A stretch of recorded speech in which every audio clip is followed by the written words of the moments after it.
Rabbi Levine once walked into Shul, Erev Shabbos, and he saw Reb Chaim Berlin emotionally saying Shir Hashirim. When Reb Chaim got up to the pasuk, Hinach Yafa Rayati, Hinach Yafa Einayach Yonim, he saw that Reb Chaim was very emotional and was sobbing uncontrollably. When Reb Chaim was finished with Shir Hashirim, Reb Aryeh Levine asked him, "Can you explain to me, Reb Chaim, why you were so emotional saying that pasuk?" And Reb Chaim said, "When I was living in Moscow, I used to perform britot in secret, as it was at great risk of people's lives to have britot for their children." He said, "One day I was approached by a man who asked to speak privately, and he asked me if I'd perform a bris for his son, but it had to be top secret, beyond anything that we've done until then." And I asked him, it'd be an honor to give, I told him it'd be an honor to perform the bris, but if you could explain to me why this is even bigger secret than the average bris that we've been performing. And he said, "Nobody knows I'm Jewish, and my business actually is dealing with selling utensils for idol worship." And he said, "If I'm found out that I'm Jewish, my business will be gone, and who knows what will become of me." And so Reb Chaim, of course, agreed to give the bris.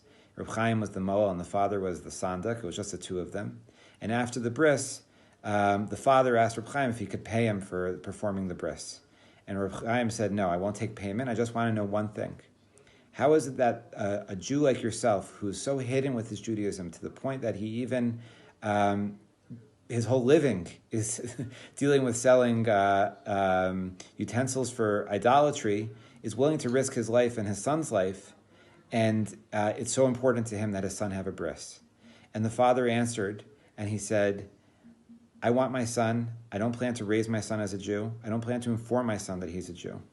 But I want my son to know that if he ever goes looking in life for some deeper meaning, that he knows to look in Judaism, that that's his heritage, and that he should go look in Judaism. He shouldn't waste his time anywhere else. And the bris will be the sign for him that that's where he should go." So Reb Chaim said, when I read this pasuk, and it talks about the eyes of the dove, I think about the Gemara in Baba Batra that says the dove is a very unusual animal, in that the dove, if its wings are injured, as long as it can see its nest, it continues hopping. But as soon as it can't see its nest anymore, it stops hopping.